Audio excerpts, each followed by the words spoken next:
everyone, and welcome to another Global Industry Spotlight. My name is Daniel Crane, and I am the Program Director of the Center for Creative Entrepreneurship. And you are listening to Global Industry Spotlight, a conversational series focused on providing resources and insight for the creative entrepreneur. We are streaming live out of the Comcast Business Startup Studio, a room designed for Chicago's small business community located at 2112, Chicago's first music, film, and tech incubator. The Global Industry Spotlight today is on Mario Rubén Carrión, a Puerto Rican filmmaker and photographer based out of Brooklyn, New York. Mario has worked with Fania Records, Museo del Barrio, Discogs, Jameson, Remezcla, Tasting Table, and the Caribbean Cultural Center and African Diaspora Institute.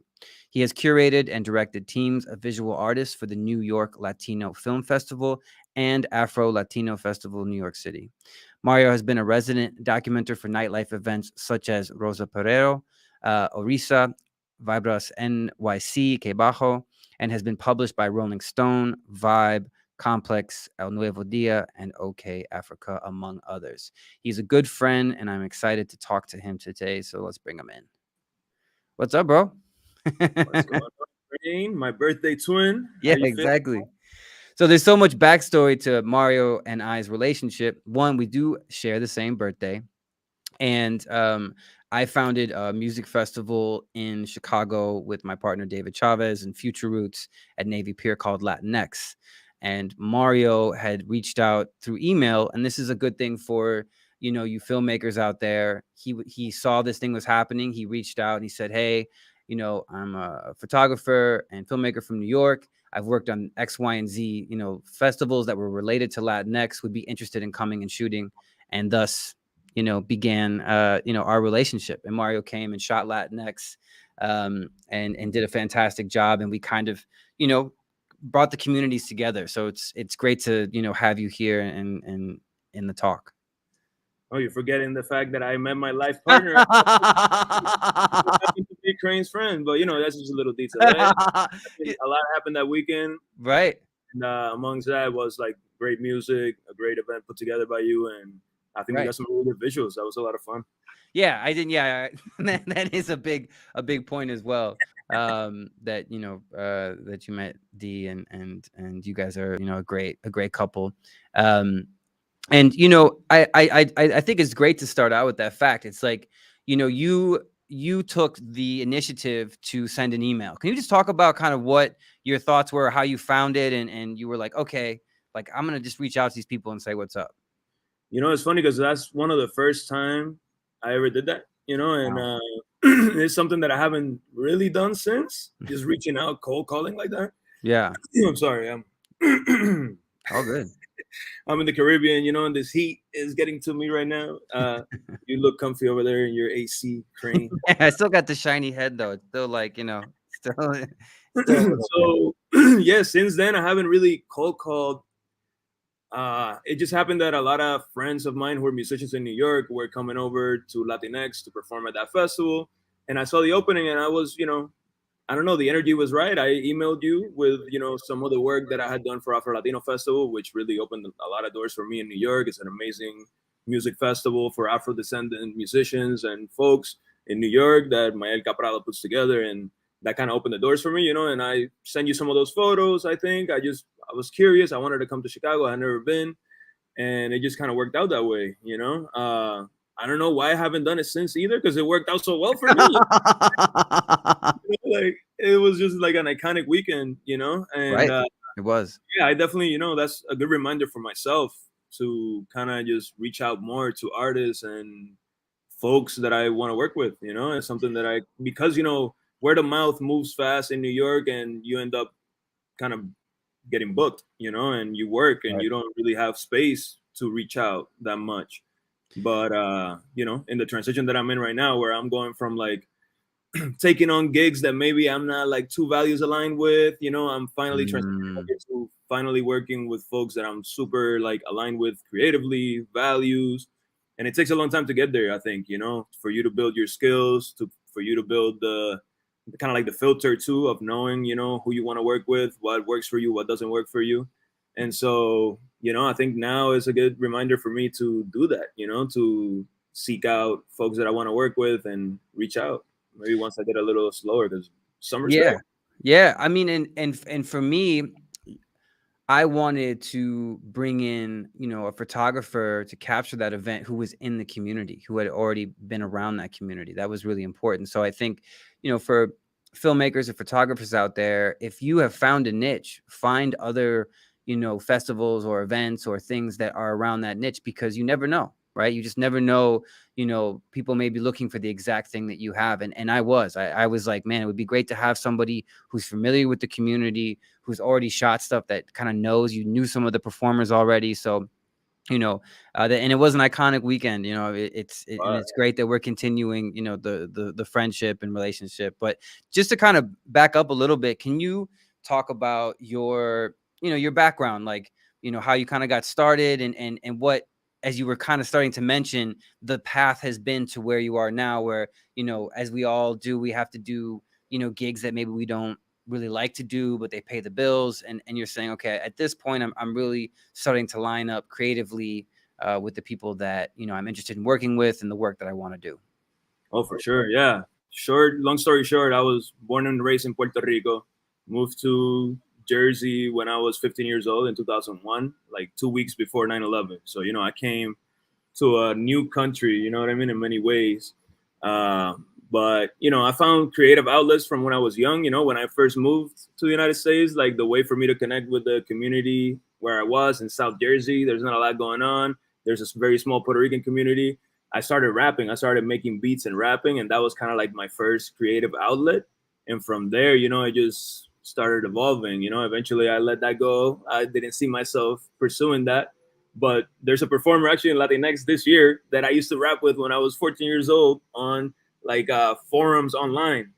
Nino Augustine, who's an amazing rapper. Yeah. But anyway, like there are still connections that have come around for me from those times and skills that I acquired. I think, like my sense of pacing in editing, in video editing specifically. I think I give a lot of credit to rapping and making beats and kind of like having that musical timing, like I think a lot of my editing has a little bit of a musical timing, which is something when making films I've had to like snap out of, like, that whole like rhythm based editing, which I used a lot for like recaps when I shot musicians, when I shot festivals and stuff like that. It's been like an unlearning for me when making dramatic films or, narrative films where I'm like, okay, chill. Not everything has to be like snappy, let's breathe. But anyway, I rapped, and then I went to school at Rutgers in New Jersey for journalism.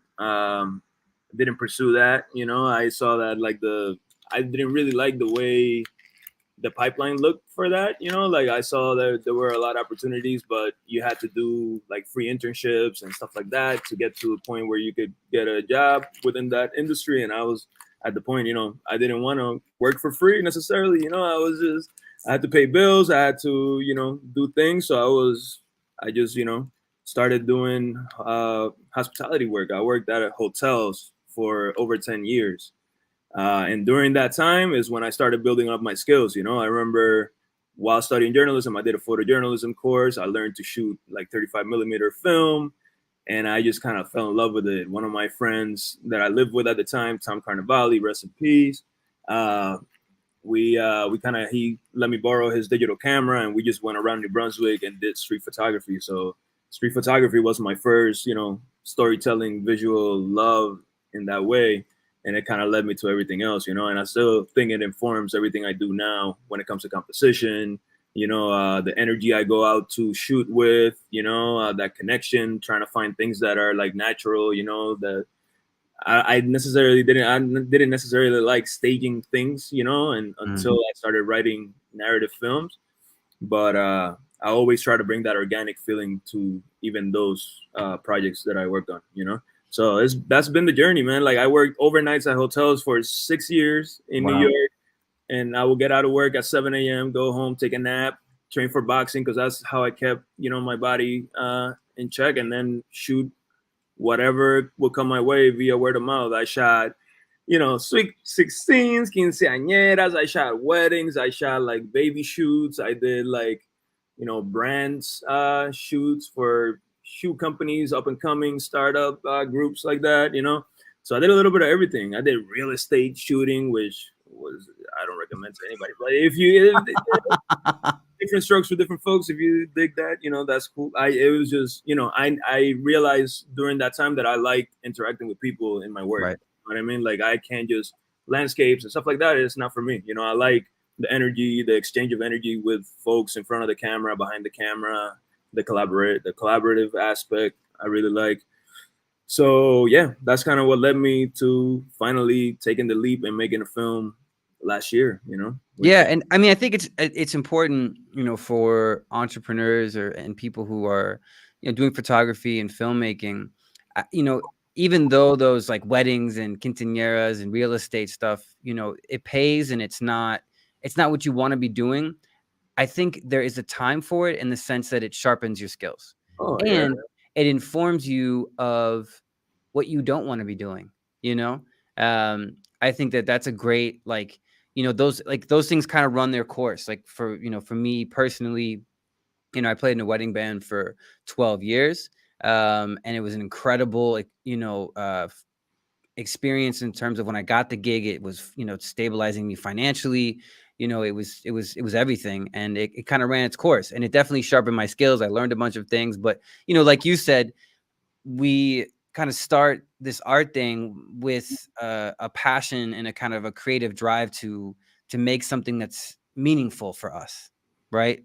Yeah. And then we get into the business, and like I gotta pay rent, and I mean, I graduated school and I sold women's shoes, right? It was like, that was, and I was trying to figure out how do we pay rent and play music, and I don't know how to do all of these things, and we kind of take, like you said, we take these paths and we learn, but we still have our base of we want to live a fulfilling life and also be able to cover our bills. So can you just talk about kind of just this last transition of it sounds like you getting into the film, getting away from some of the kind of more commercial style shoots into more creative, and how you've been able to kind of sustain maybe financially and figured out how to kind of work with that, or it's just kind of like I'm going for it and that's not really the focus. Yeah, I'll let you know when I figure out the financial snaps. we make it work, we make it work. Right. But I wanted to go back first and say that weddings are super fun. Oh, okay. No, I shoot like only like friends and family weddings. Okay. Behind the scenes, I see you. I shot her wedding way back in the day. Right. But yeah, no, I shot a wedding the other day for a friend, and I was like, man, I forgot how fun weddings are. Right, and then when I saw like 7,000 photos that I had to edit, then I was like, you know what? Maybe if I work with an editor, I could still do a few weddings here.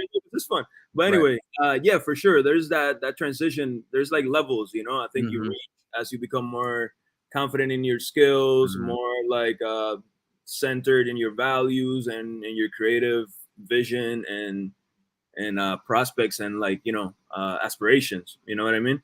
And I think it's funny that I said I only called once, but I think that another pivotal moment in my career was when the first time I called. It was Afro Latino Festival, which is a festival that really opened up the doors to. I always wanted to be in the music scene, in the art scene, in the film scene. Right. But I wasn't finding my way in. Like I was living in Jersey City. I was I was not technically living in New York, so I didn't have that sense of community in Jersey City that I did have some community. I had like street photography community. I had a bunch of talented photographers, and we would roll around and do projects, and it was all great. I learned a lot about, shooting in the moment, on the fly, and street photography is still one of my passions. But the moment I called Afro Latino Festival, there was a band that was playing, and I told them, I really love this band. I would love to come on and shoot for free. So the internships I didn't do in college for journalism, I did it with Afro Latino Fest. I went and shot the whole festival for free. I went off. I snapped. I took like a ridiculous amount of photos, but it vibed. I vibed with the client. I vibed with the artist. From that experience, I shared all my photos with all the separate artists. I created connections with all the different artists that performed at that festival, and that's really what opened up the doors for me in New York. From that came Fania Records, which was another pivotal client for me because it opened me up to a bunch of other artists, and a lot of the music videos that I've shot and artists that I've collaborated came from there, and a lot of friendships that I made that are, you know, still to this day really strong. So for me, I was on the conservative side. I feel like things have changed a little bit. Like there's more opportunities for you to take a leap and just jump into what you want to do in days like today, you know, where like it's more accessible to shoot. Back then, you know, I was really focused on building my craft, and I think I'm a little conservative in that sense that I could have left the hotel job way before, you know, and like kind of just like went straight to photography and to videography at the moment. But I don't know, I didn't feel comfortable with it until I knew, you know, that I had the skills set and the client base that I could build from, you know. And when I took the leap, I never looked back, man. Like for 8 years I freelance nonstop. Now, just 2 months ago, I picked up a consultant part-time gig, and it's the first time that I've worked in an office in 8 years, and it feels great, you know, to have the choice to do it, but not have to do it like full time. For me, it's really, you know, it's been word of mouth what's worked for me. Building community, creating great relationships with clients that are everlasting, you know, being a clear communicator, skills that I learned in, you know, my hotel experience and other jobs that weren't necessarily fulfilling, but they build up skills that I use now, you know, knowing how to answer emails in the right way, you know, and build relationships through emails. You know, it's something that sounds so silly, but really it takes you a long way when you get a clean email from an artist that, you know, just is a clear communicator. It creates comfort in a client, you know, where they're like, oh, this person's reliable, I can deal with this person, you know. Yeah, I mean that's so true, that those soft skills of like being able to just write a decent email and just have everything look good. I mean, it seems like you said, it seems small, but it goes a long way when trying to get work or talk to people. For sure, because I've noticed that, you know, sometimes they'll value that even over the creative, you know, when it comes to client work. Like they'll rather be with somebody who maybe is not the best at, you know, like innovating in the visual aspect, but when it comes to being comfortable with them and knowing that they're reliable and being clear, it works, you know. And I wanted to master both sides of that, you know. Takes a lot of discipline, you know. It takes a lot of knowing, you know, when to say no is something that I've learned recently. You know? That's the hardest thing. Like overwhelming yourself, working with folks, you know, like having a team that you can rely on if you need like a weight off your shoulders a bit. You know, that's something that's come at a hard price for me. I was a little OCD about, you know, taking everything on myself. I wanted to shoot, I wanted to edit, I wanted to control every step of the creative. And, you know, filmmaking taught me that it's a team thing, you know, it's a collaborative thing. You're gonna burn out if you try to do everything yourself. You know, you gotta find folks, and this era is more easier than ever to find folks that are creatively aligned through social media. You know, you can just look at somebody's feed and be like, you know, I dig the way they, you know, they present themselves, and then it's a matter of getting to know them personally. And if they pass that test, you know, you can work together, you know, and that's something you can rely on. So can you talk about the filmmaking process? Right. So you had this film, like, you know, you made it, like, just give us a little bit of kind of like, because you're talking about that right now. You're saying, hey, you know, I had to learn about building a team, which I tell everybody. You know, I think there's this expectation, especially when providing, you know, business resources for musicians, that they're going to do it themselves. And my suggestion would be like, learn what it is, but try to find a team to do it, you know, so you can focus on the creative or the part that you're really good at, and then you kind of build this team together. And when you're doing a film, which I've never done before, I'm assuming that's kind of like the only way to make it happen in a proper way. So can you talk about this recent film and the festival? What'd you say?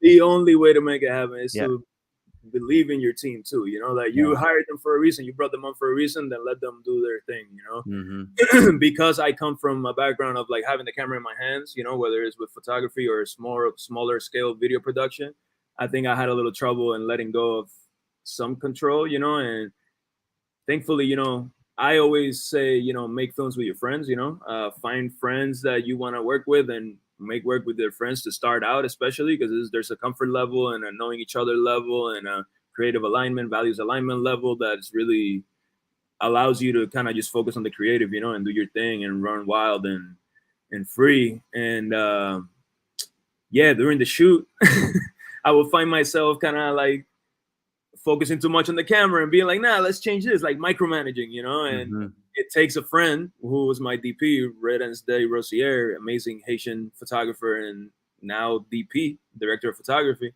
to put me in my place and was like, dude, like, do your thing, go work with the actors, do something else. You hired me, you know, you asked me to be your DP, let me be your DP. And I was like, you know what?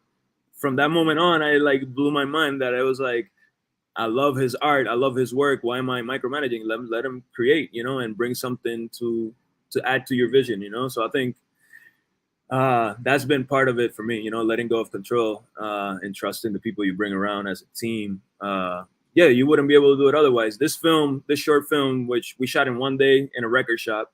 Talk about that a little bit. Talk about the film. Yeah, so it wasn't, you know, it was pre-pandemic. I had written it. And then the pandemic hit. We tried multiple times to get the film done where I was producing, I was directing, I was trying to do multiple jobs. And it got delayed the first time. My DP got COVID. The second time we were ready to shoot, I had booked Airbnbs, everything was set in place. And then the main actors got COVID. And it became to a point where I was, you know, I need to work with a bigger team, some people who can help me, you know, whether it's logistics, you know, like setting up shoot dates and getting everybody on the same page. And I brought on a producer that I worked with in the hotels, who's an amazing musician, Tia Taylor, who came onto the project and just kind of managed that admin side of things of getting everybody on the same page and schedule, sending those emails out, those group texts. And we got it done. We got it done in October, you know, mid-pandemic, I guess you could say, in one day in a record shop. And yeah, I think it's about bringing people in that you can trust and just letting them roll, you know. We just wrapped up post-production. We shot it in October. By February, March, we were done, you know, with it took a long time because of, you know, pandemic times, you know, things were a little uncertain, you know, the financials weren't where we wanted them to be. Eventually I got this grant, a COVID relief grant from the City Corps grant in New York from the government. And I saw that money and I was like, you know what, like I could use it for rent for the next few months, you know, but I'm just that I've been wanting to make forever. And that's how we made it. And I was able to pay everybody, you know, not the rate they probably deserve, but that's another aspect of working with friends that, you know, they'll hook you up a little bit, you know, especially if you know what they know the context of things, you know. And yeah, they came on, I paid everybody, which felt super great to be able to do with no producer like backing me, you know, other than family and friends helping out. And yeah, we got it done. And then just recently on June 5th, we premiered at the Los Angeles Latino International Film Festival. That's awesome, man. Yeah, it was amazing, man. It was a lot of fun.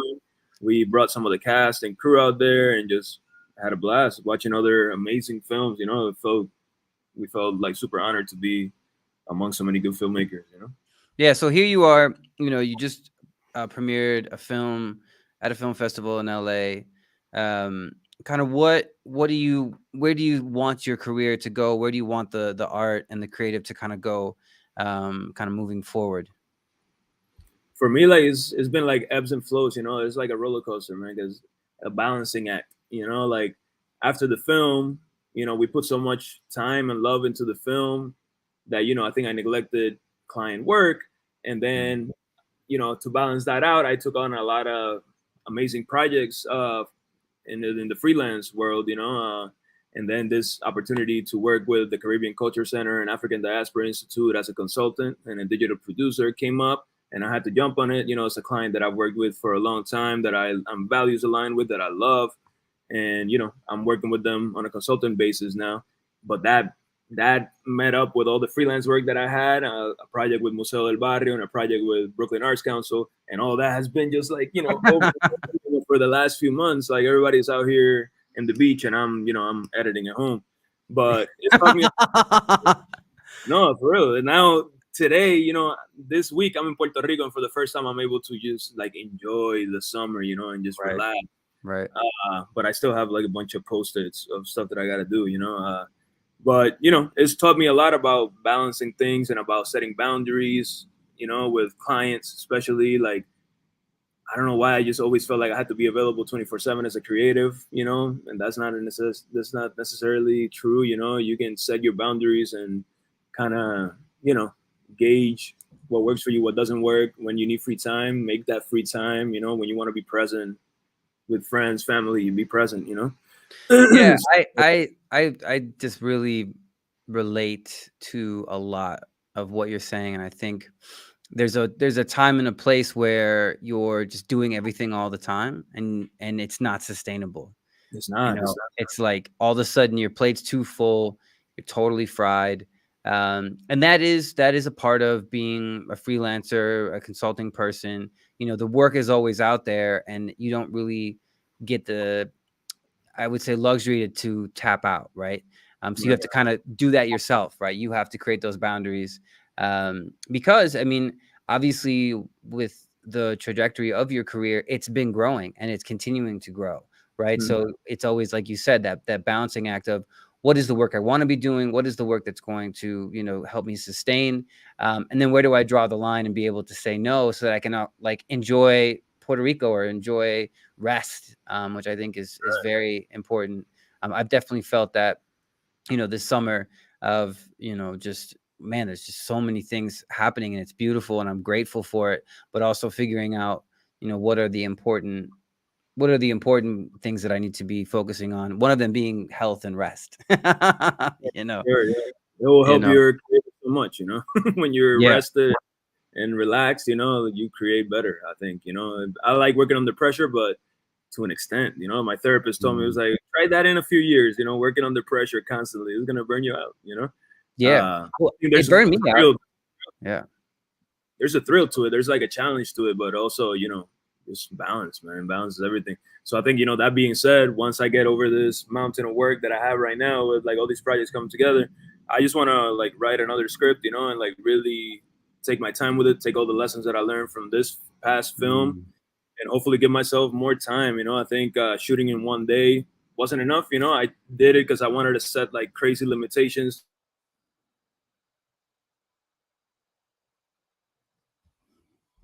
Oh, we might have lost him for a second. All right, let's pull him out for a sec. All right, I think Mario is live from Puerto Rico, so his internet might have bounced out. We're gonna wait a second, see if he comes back. But man, what a great conversation about how to build a creative career and just the reality of it, right?